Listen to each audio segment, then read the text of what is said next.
ছাত্র আন্দোলনের শিক্ষার্থীদের উপর হামলা চালিয়েছে শৈবাল দাস সুমনের ডট গ্যাং। শনিবার সন্ধ্যা ৬টার দিকে নগরীর ওয়াসামোড়ের একটি ভবনের ৫ তলায় এই ঘটনা ঘটে। এই ঘটনায় ৬ ছাত্র আহত হয়েছে।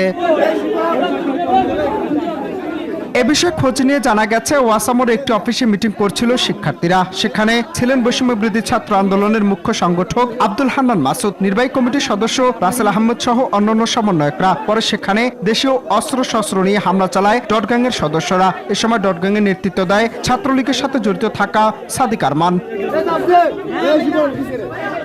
রাত 8:30টার দিকে চট্টগ্রাম প্রেস ক্লাবে এস রহমান হলে সংবাদ সম্মেলনের আয়োজন করে বিক্ষুব্ধ শিক্ষার্থীরা। সংবাদ সম্মেলনে শিক্ষার্থীরা অভিযোগ করেন, সমন্বয়ক রিয়াজুর রহমান ও সহ সমন্বয়ক খান তালাত মাহমুদ রাফির প্রশ্রয়ে ডট গ্যাং এই আস্ফালন দেখিয়েছে। জুলাই আন্দোলনে আহত ওমর ফারুক সাগরের উপর আবারও হামলা হয়েছে।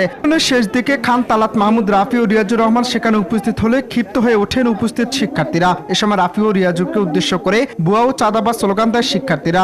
এ সময় খান তালাত মাহমুদ রাফি বলেন, যারা ঘটনার সাথে জড়িত তাদের বিরুদ্ধে ব্যবস্থা নেওয়া হবে।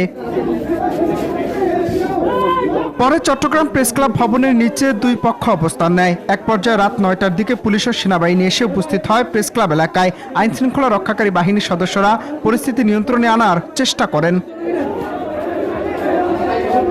অনন্ত হাসান মাসুদ, বাংলা টিভি।